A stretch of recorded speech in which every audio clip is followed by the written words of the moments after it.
When my mother took seed of me, she bled for 4 months, and the doctor said, Florence, you are not going to make it. You are anemic. I was told that she used to lie in the pool of blood. And she became so weak and anemic that she couldn't eat, couldn't do anything. And the doctor said, you can't carry this pregnancy. So they performed a D&C on my mother in those days.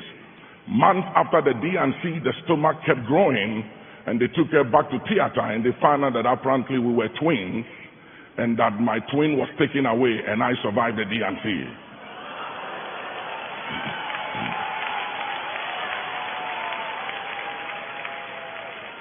And from the time I was born, all hell broke loose.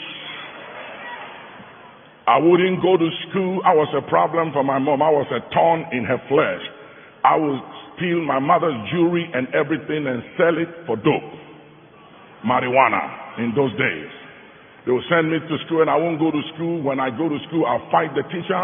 I will beat somebody. It was always trouble, and I'll be expelled from school, and my mother will always be crying and say, what is wrong with you, son? What have I done? He said, what is it that I've done? How come you don't feel my pain? What is wrong with you? And I couldn't help her because something was on my case. I was under an influence of a buffeting spirit that wanted me destroyed. At the age of 15, my mother couldn't take it anymore, and for the first time, I was introduced to my dad at the age of 15. I never knew him until 15 years. If you're a mother here and you have some difficult sons and difficult daughters, I'll tell you why. They are the chosen ones, and the ones that have been called and promised carry promise among those kids. From my birth to everything till I came to the knowledge of the Son of God has been a fight. And I remember before I got saved, the year before I got saved, I was seriously facing a lot of nightmare, couldn't sleep in the night, had insomnia, would be visited by demon spirits that would come and oppress me in my sleep. And so I stayed all night in the discos and at the nightclubs and slept during the day because I couldn't sleep in the night. And when I got saved, I understood that I was dealing with the terror by night. There was something that terrified me in the night and would not let me sleep. I know some of you have never experienced that. But listen, the fact that you are born again don't mean the devil is going to let you loose. From the day you got born again, you became a believer, you became a target for the enemy. Whether you believe it or not, you are at war. And you better realize that you are at war, and the enemy is not going to leave you alone just because you are saved and you are born again and you are Holy Ghost filled. And I remember that one day I began to hear voices. The doctors call it hallucination.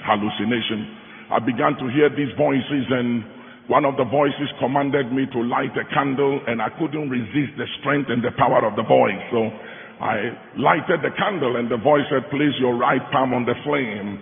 And I did, and I couldn't take my hands off the flame, and I saw my hands was literally burning, and my lips were sealed. I couldn't help myself until the candle was melted, and I lost 3 of my fingers with that fire.